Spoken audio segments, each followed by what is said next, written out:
여러분 안녕하십니까? 헬로티비 뉴스입니다. 네, 코로나19 신규 확진자 수가 연일 최다 기록을 경신하고 있는 가운데 정부가 현재 사회적 거리두기 조치를 20일까지 2주 더 연장하기로 했습니다. 네, 사적 모임은 최대 6명까지, 식당과 카페 등 다중이용시설의 영업시간은 지금처럼 오후 9시까지만 가능한 겁니다. 또 먹는 치료제는 현재 60세 이상에게 처방하는데요. 오는 7일부터는 50대까지로 확대합니다. 네, 긴 코로나19 사태로 사회는 움츠러들었지만 그래도 봄은 오고 있는 것 같습니다. 자, 2월 4일은 절기상 입춘인데요. 뒤에 사진 보이시죠? 부산에는 벌써 매화가 꽃망울을 터뜨렸다고 합니다. 네, 자, 겨울이 지나면 따뜻한 봄이 찾아오기 마련입니다. 암흑처럼 긴 코로나의 터널에서도 빠져나갈 날이 반드시 오기를 기대하겠습니다. 희망의 끈을 놓지 않으면서 헬로티비 뉴스 힘차게 시작하겠습니다.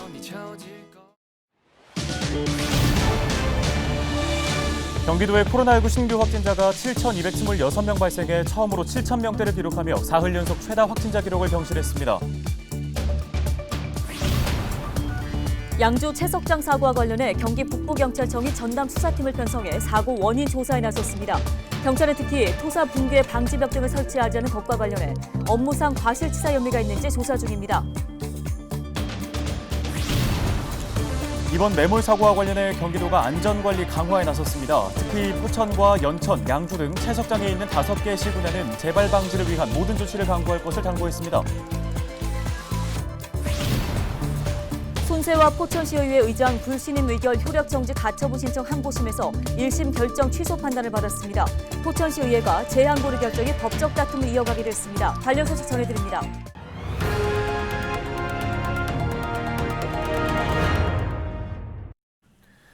경기도의 코로나19 신규 확진자가 7,226명 발생해 처음으로 7,000명대를 기록하며 사흘 연속 최다 확진자 기록을 경신했습니다. 시군별로는 용인시가 632명으로 기초자치단체에서는 처음으로 600명대의 확진자가 나온 가운데 의정부 279명, 양주 224명, 동두천 85명, 포천 74명, 연천 18명을 기록했습니다. 오미크론 확산으로 재택치료 확진자는 31,832명을 기록하며 처음으로 3만 명을 넘어섰습니다. 하지만 의료기관의 병상 가동률은 38.3%로 전날보다 2.1%포인트 내려갔으며 중증 환자 병상 가동률은 15.8%로 전날과 비슷한 수준을 보였습니다. 양주 채석장 사고와 관련해 경기 북부경찰청이 전담 수사팀을 편성해 사고 원인 조사에 나섰습니다. 경찰은 먼저 3일 진행된 합동 현장 감식 결과와 전문가의 분석을 토대로 사고 원인을 수사하고 있습니다. 특히 토사 붕괴 방지벽 등을 설치하지 않은 것과 관련해 업무상 과실치사 혐의가 있는지 조사하고 있는데요. 한편 지난달 29일 발생한 양주 채석장 붕괴 매몰 사고로 노동자 3명이 숨졌습니다. 이번 채석장 매몰 사고와 관련해 경기도가 안전관리 강화에 나섰습니다. 오병권 경기도지사 권한대행은 도청에서 채석장 안전관리 현안 회의를 열고 양주 채석장 매몰 사고의 원인과 재발 방지 방안을 논의했습니다. 특히 포천과 연천, 양주 등 채석장에 있는 5개 시군에는 재발 방지를 위한 모든 조치를 강구할 것을 당부했습니다. 한편 경기도는 해빙기 안전사고를 막기 위해 지난달 17일부터 건설공사장에 대한 유관기관 합동 점검을 벌이고 있습니다.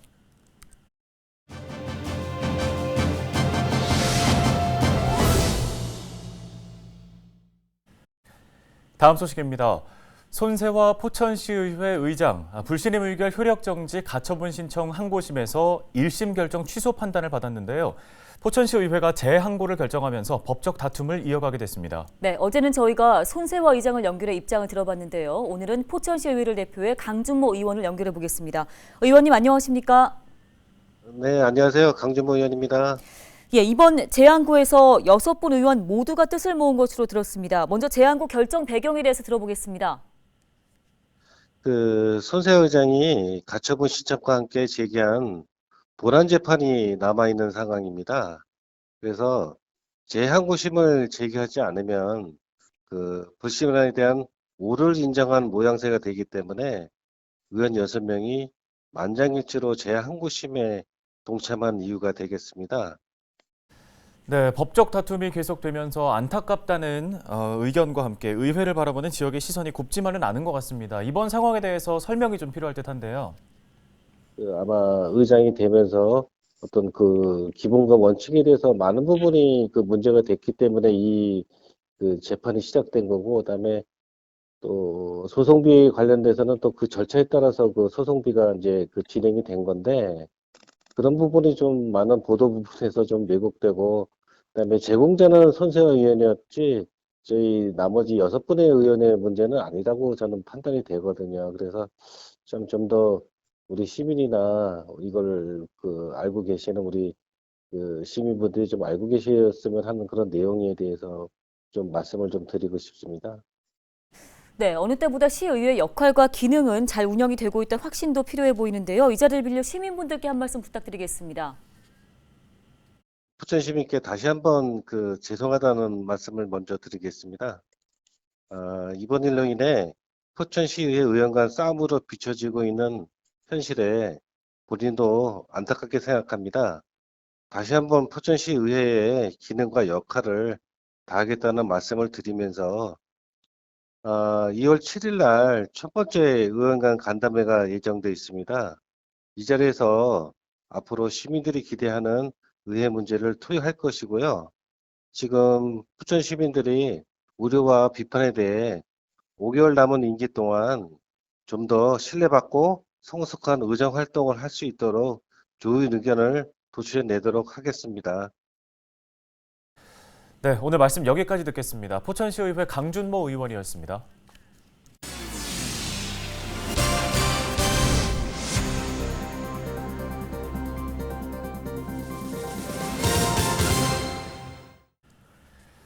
심각한 저출생 문제, 어제 오늘 일은 아니지만 이제 우려를 넘어서 현실로 다가왔습니다. 더욱이 코로나19가 이 같은 사태를 키운 주요 원인 중 하나라는 주장도 나오는데요. 네, 실제 우리나라 합계 출산율은 OECD 회원국 중 최하위 수준입니다. 최저 출산율 기록이 깨지는 건 시간 문제라고 하는데요. 김소영 기자가 취재했습니다. 지난해 통계청이 발표한 출생 통계를 보면 우리나라의 2020년 합계 출산율은 0.84명인 것으로 나타났습니다. 조사를 시작한 1970년 이후 최저치를 기록했습니다. 지난 2017년까지 1.0명선을 유지하다가 2018년에는 0.98명을 기록하며 하향세가 가팔라졌습니다. 2012년 1.3명으로 상승했지만 이후 계속 내리막길을 걷기 시작해 2018년 1.0명이 붕괴되고 지난해엔 0.8명대로 떨어졌습니다. 2019년에 비해서도 합계 출산율이 0.08명이 추가로 감소했습니다. 합계 출산율은 여자 1명이 평생 낳을 것으로 예상하는 평균 출생아 수를 말하는데 우리나라 합계 출산율은 70년대 4.53명에서 2020년 0.84명까지 지속해서 감소한 것입니다. 근데 사회적으로 비혼이나 만혼이 증가함에 따라 혼인율이 감소하는 것도 있지만 코로나19의 영향력이 더 심각하다고 볼 수 있는데요. 지난해 우리나라의 합계 출산율은 OECD 국가 중 최하위입니다. 2019년 기준 OECD 회원국 평균 합계 출산율은 1.61명, 스페인이 1.23명, 이탈리아가 1.24명, 우리나라가 0.92명으로 1명을 넘지 못합니다. 전문가들은 2021년에는 최저 출산율 기록을 경신할 것으로 예상된다고 말합니다. 2020년도에 0.84명으로 세계 최저를 기록했고 아마 2021년도는 이 기록을 갱신할 것으로 보입니다. 초저출산의 기준이 1.3명인데 이 선이 무너지면 회복이 정말 힘들다고 합니다. 인구 문제 해결을 위해서 대한민국이 총력을 기울여야 할 때라고 생각합니다. 계속해서 출산율이 줄어드는 가운데 건강보험, 임신, 출산 진료비 지원금액 인상과 영아수당이 신설되는 등 출산율을 높이기 위한 다양한 정책이 쏟아져 나오고 있습니다. 헬로티비 뉴스 김소영입니다.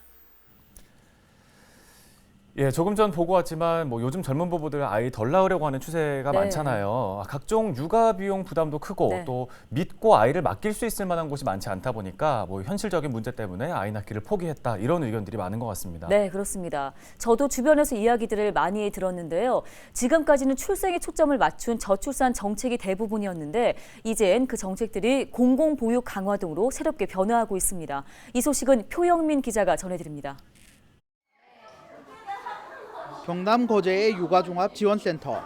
마치 키즈카페에 온 듯 아이들이 친구들과 함께 신나게 뛰어놉니다.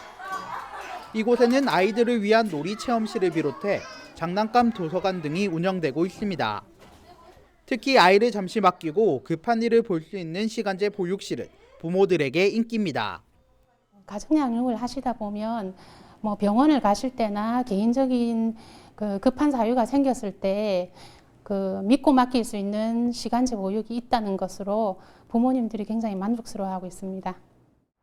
거제시가 직접 운영해 거제 시민이면 누구나 저렴한 가격에 이용할 수 있는 육아시설.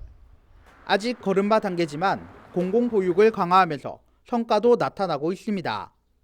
2020년 기준 우리나라 합계 출산율은 0.84명이지만 거제는 전국 평균을 웃도는 1.015명을 기록했습니다. 하지만 이 같은 공공보육망은 여전히 부족합니다. 공공보육이 가능한 육아종합지원센터가 있는 곳은 전국 243개 지방자치단체 중 106곳에 불과합니다. 전문가들은 저출산 극복을 위해서는 기존 출산 중심의 지원 대신 공공보육망을 확대해야 한다고 조언합니다. 자녀 양육의 일차적 책임뿐만 아니라 권리 또한 부모에게 있으므로 부모가 자녀를 잘 키울 수 있도록 지원하자라는 것입니다. 그래서 그런 점에서 이런 보육 쪽으로 조금 초점이 확대된 것은 바람직한 방향이라고 생각합니다. 단순한 출산율 목표에서 나아가 실질적인 육아 지원으로 방향을 튼 저출산 대책. 해마다 줄어드는 출산율을 반등시킬 수 있을지 관심이 쏠리고 있습니다. 헬로티비 뉴스 표영민입니다. 코로나19로 홀몸 어르신들의 문제는 더 심각해지고 있습니다. 네, 경로당과 마을회관이 문을 닫으면서 갈 곳조차 없는 어르신들은 하루하루 힘든 생활을 이어가고 있습니다. 박건상 기자입니다. 맛있는 반찬이 작은 종이 가방에 담겨 있습니다. 양손에 종이 가방을 든 자원봉사자들의 발걸음이 가볍습니다. 이들이 찾아간 곳은 지역의 홀몸 어르신들의 집. 반가운 손님의 어르신들의 얼굴에는 오랜만에 웃음이 묻어나옵니다. 코로나19의 장기화로 홀몸 어르신들은 여느 때보다 외로운 나날을 보내고 있습니다. 올해 75살인 전모 할머니는 코로나19로 자주 가던 경로당도 문을 닫으면서 외로움에 적응하고 있습니다. 심심하지 않으세요? 아니, 텔레비가 있으니까 텔레비 보고 그러지 뭐. 나 주로 이제 저 아줌마들하고 조금 놀다가 와가지고 이제 5시에 와가지고 밥 한 술 먹고 그리고는 이제 저기 텔레비 보다가 자고 이러지. 코로나19 이후 외로움에 적응하고 있는 홀몸 어르신들은 갈수록 늘어나고 있습니다.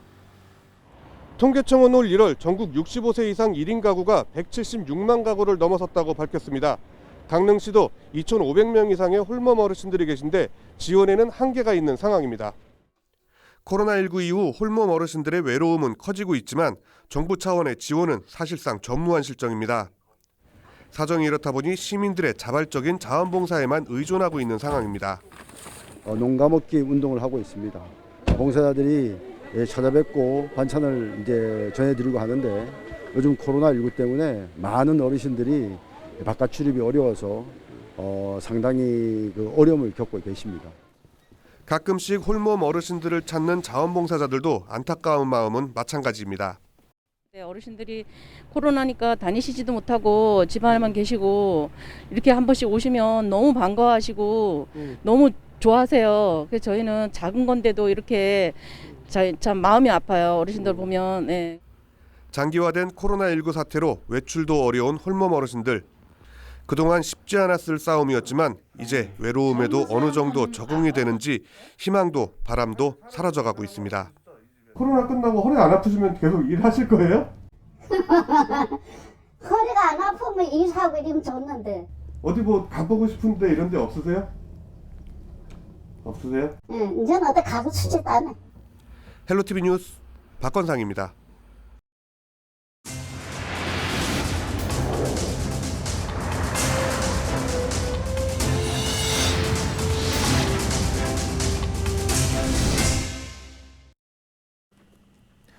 오늘 저희 헬로티비 뉴스가 준비한 소식은 여기까지입니다. 네, 시청해주신 여러분 고맙습니다.